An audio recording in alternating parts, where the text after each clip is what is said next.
Aujourd'hui, nous allons traiter donc d'un exercice d'optique géométrique, qui va rentrer dans le cadre des révisions qui auront lieu pendant cette période de vacances.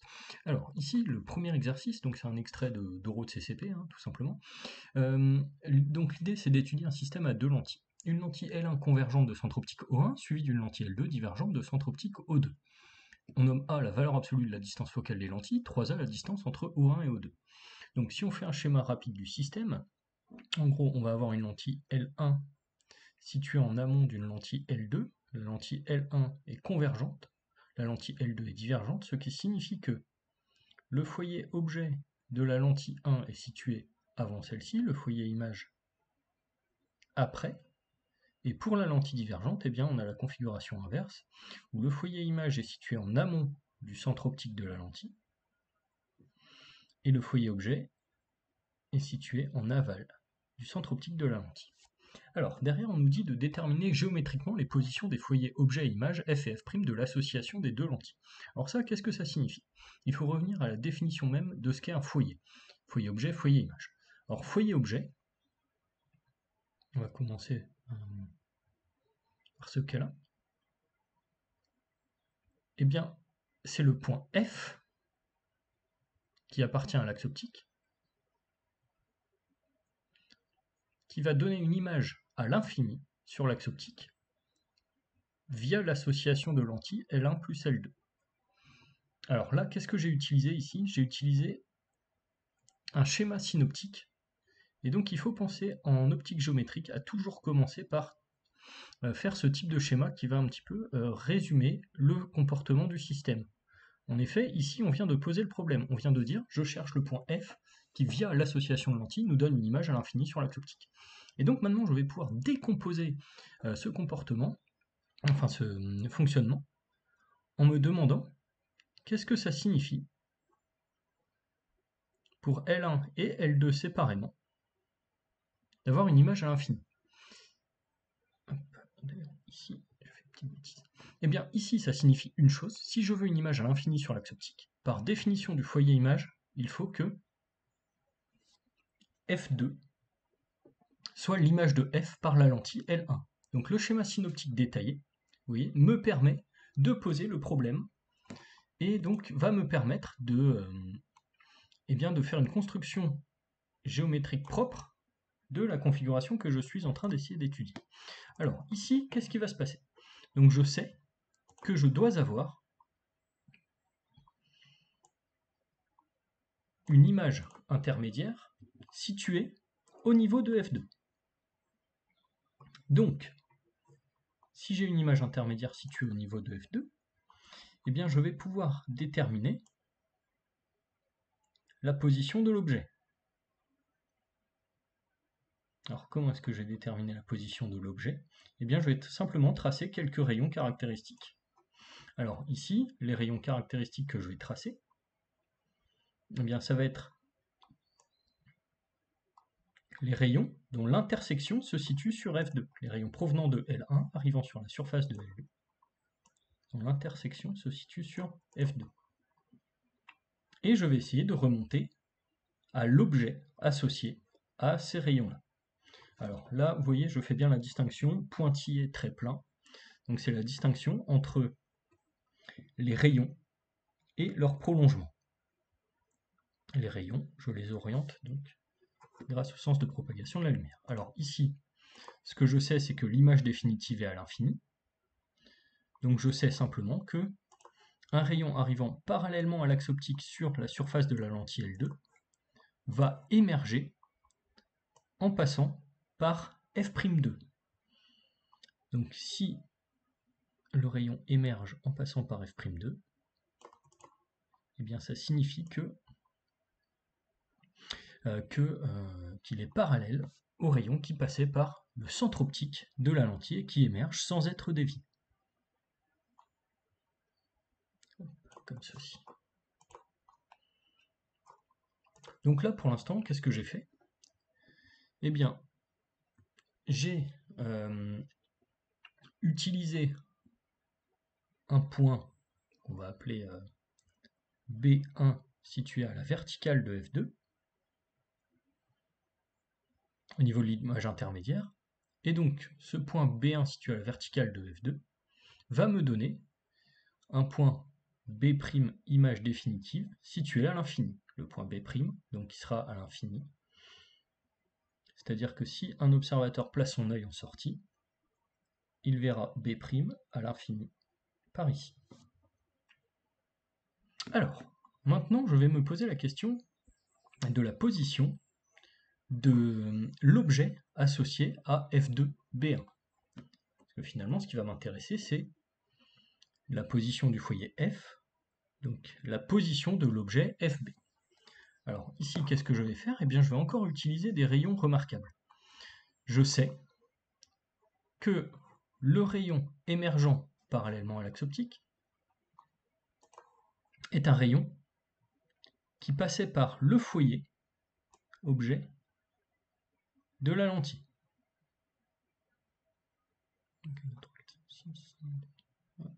Voilà, comme ceci. Je sais que le rayon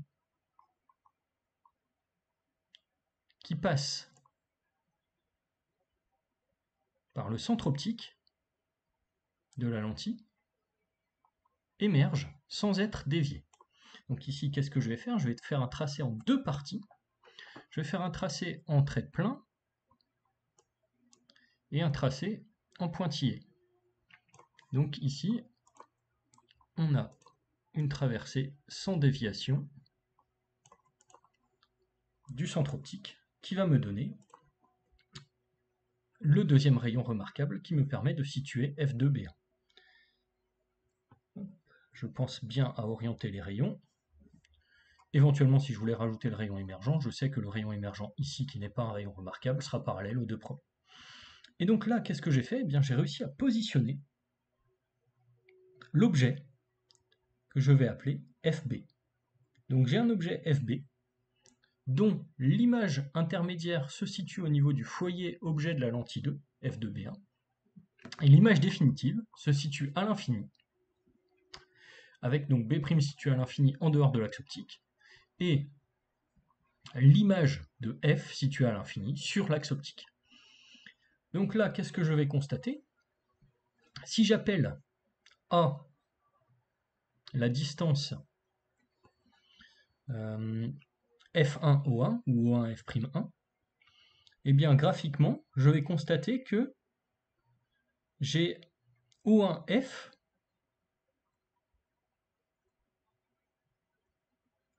qui se trouve à moins 4 tiers de A. Donc simplement, j'ai divisé O1F en trois parties, j'ai constaté que ici, je suis encore un cran A. Donc là, chose très importante sur ce type d'exercice, alors c'est un extrait d'oral tel quel, vous voyez qu'il faut bien respecter les indications de l'énoncé et tenter même au tableau, c'est moins évident qu'avec un quadrillage, de faire un schéma à l'échelle. En effet, c'est le fait que ce schéma soit à l'échelle qui va permettre de répondre proprement à la question posée. Autre chose très importante, il faut bien faire attention de distinguer les rayons physiques et leur prolongement, et de se rappeler des règles de construction. Un rayon qui passe par le centre optique d'une lentille émerge de cette lentille sans être dévié.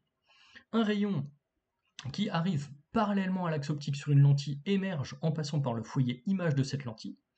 Un rayon qui passe par le foyer objet d'une lentille émerge de cette lentille parallèlement à l'axe optique du système. Donc là, on a déterminé le foyer objet. On va maintenant appliquer exactement la même méthode pour déterminer le foyer image. Et donc là, encore une fois, on va essayer de commencer par travailler sur un schéma synoptique. Alors, on va descendre un petit peu le schéma préparé ici. Hop. Alors, le schéma synoptique ici, qu'est-ce qu'il va nous apporter comme information? On sait, dans notre quête du foyer image,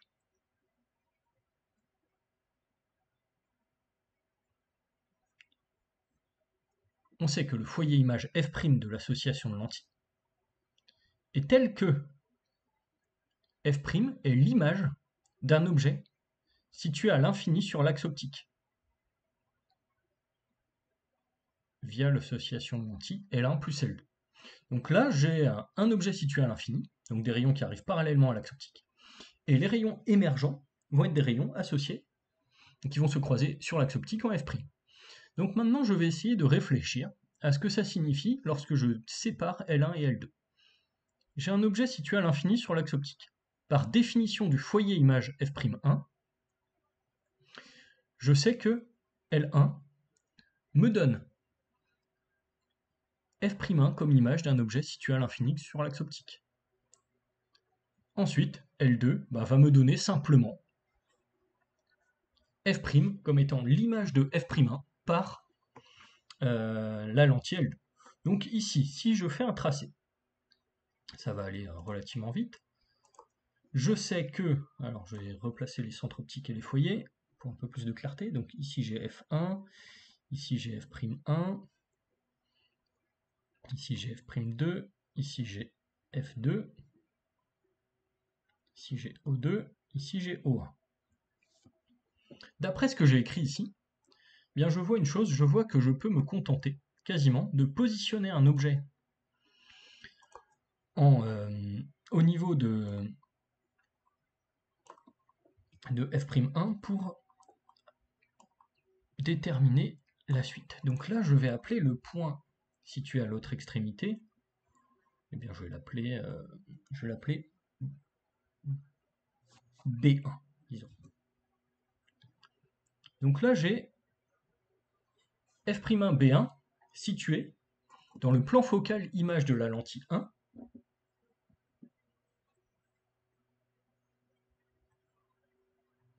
Et je vais chercher l'image de cet objet par la lentille L2.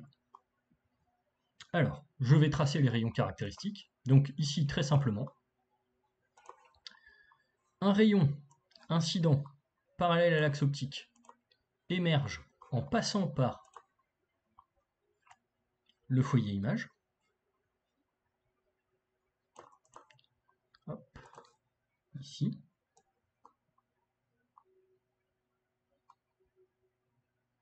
Comme ceci. Hop, voilà. Un rayon qui, et on peut même se permettre de changer de couleur, hop, un rayon qui passe par le centre optique, émerge sans être dévié de la lentille, comme ceci. Donc je vais orienter les rayons lumineux,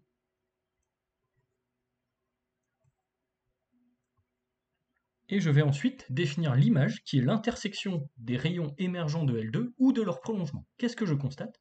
Je constate la formation d'une image virtuelle, image située en amont de la lentille, c'est-à-dire que le rayon émergent ici et le rayon émergent ici se croisent au niveau de ce point. Qu'est-ce que j'ai déterminé ici? Eh bien, j'ai déterminé la distance entre O2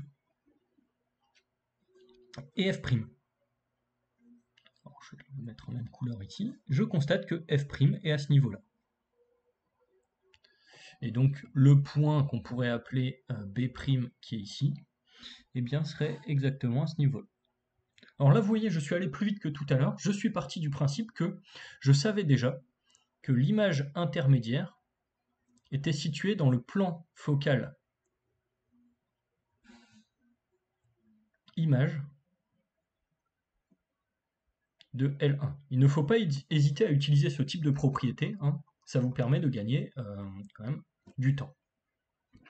Et donc là, qu'est-ce qu'on a constaté? Eh bien, on va constater que O2F'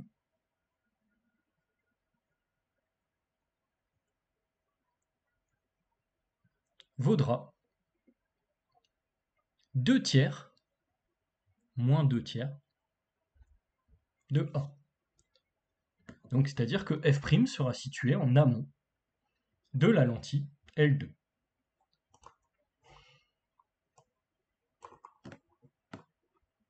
Donc, vous voyez, on va avoir F situé en amont de la lentille L1, F' situé en amont de la lentille L2. Alors, maintenant qu'on a déterminé graphiquement les positions de F et F', on va essayer de déterminer ces positions par le calcul. Donc ici en exploitant les relations de conjugaison. Alors, on rappelle les deux schémas synoptiques qu'on utilise. Premier schéma synoptique qu'on avait utilisé, le fait que F donnait via L1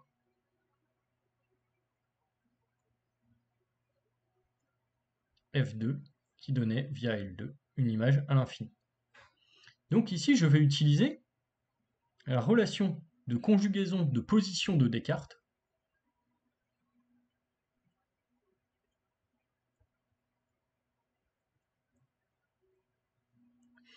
donc la relation de conjugaison de Descartes sur la position. Et je vais donc obtenir, alors là vous voyez ce qui va m'intéresser, c'est sur la lentille L1. Donc je vais obtenir 1 sur O1 F2 moins 1 sur O1 F, qui vaut 1 sur la distance focale image de la lentille 1, soit 1 sur A. Ce qui m'intéresse, c'est O1F que je vais isoler. 1 sur O1F2, je vais pouvoir le décomposer en disant que O1F2 algébriquement,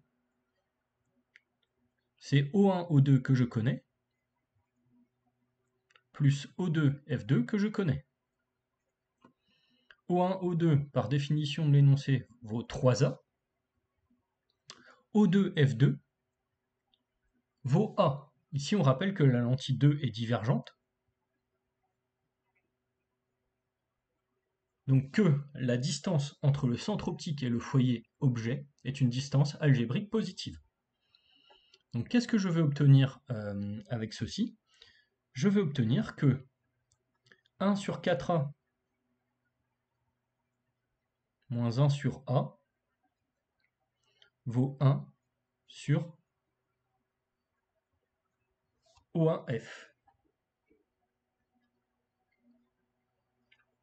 1 quart moins 1, 3 quarts. Donc, moins 3 quarts, hop. Moins 3A sur 4. Donc je vais obtenir ici O1F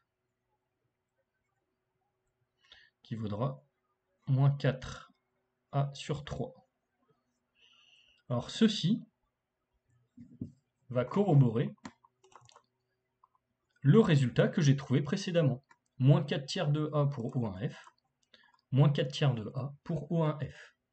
Donc là, j'ai déterminé le premier foyer, le foyer objet.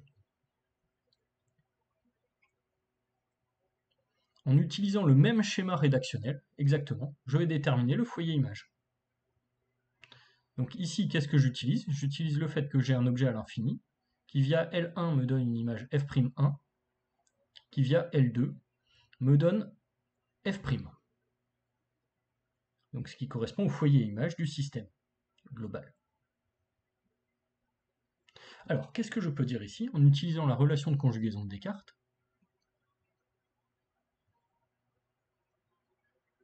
Eh bien, je peux dire que, en travaillant sur la lentille L2, 1 sur O2 F', donc F' joue le rôle d'image ici, moins 1 sur O2 F'1, avec F'1 qui joue le rôle d'objet, égale 1 sur F'2, la lentille est divergente, donc moins 1 sur A. J'ai une distance focale image F'2 qui est négative. J'utilise la même méthode que précédemment, je décompose O2 F'1 en deux sous-parties. O2 F'1, je sais que c'est O2 O1 plus O1 F'1.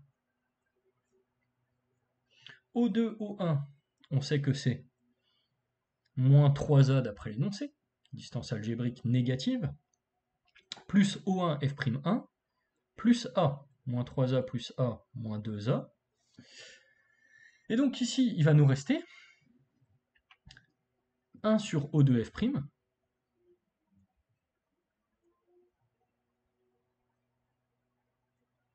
qui vaut moins 1 sur A. On passe ceci de l'autre côté. Moins 1 sur... Alors ici j'ai moins 1 sur moins 2A, donc plus 1 sur 2A. Donc ici, en changeant de côté au terme, j'aurai encore moins 1 sur 2A. Et donc, qu'est-ce que je veux obtenir ici? 1 et 1,5 fait 3,5, moins 3 sur 2A.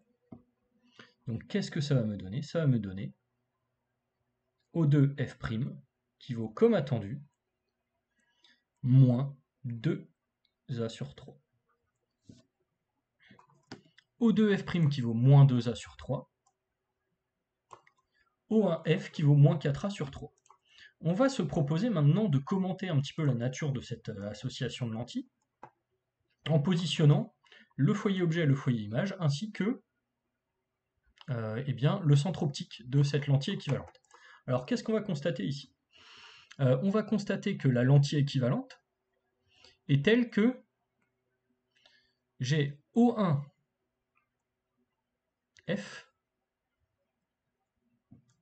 qui vaut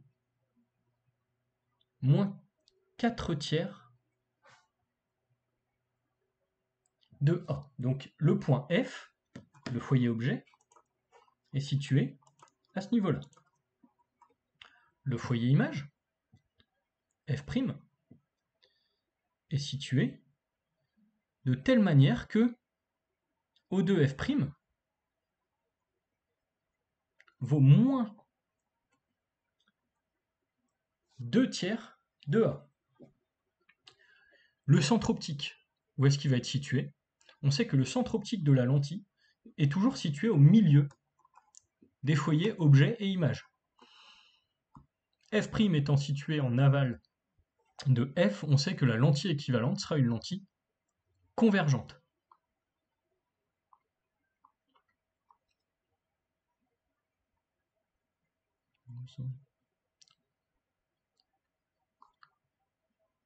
Donc là, le centre optique de la lentille équivalente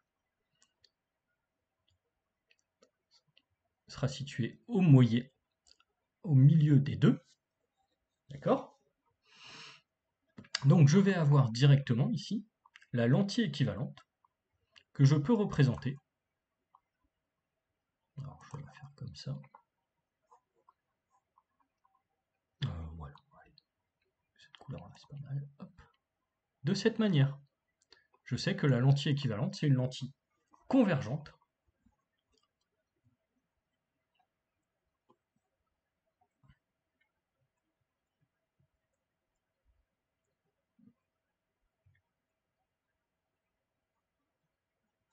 Et si je veux déterminer la distance focale, eh bien je peux travailler très simplement en sachant, donc je reprends les deux résultats d'avant, O1F vaut moins 4 tiers de A.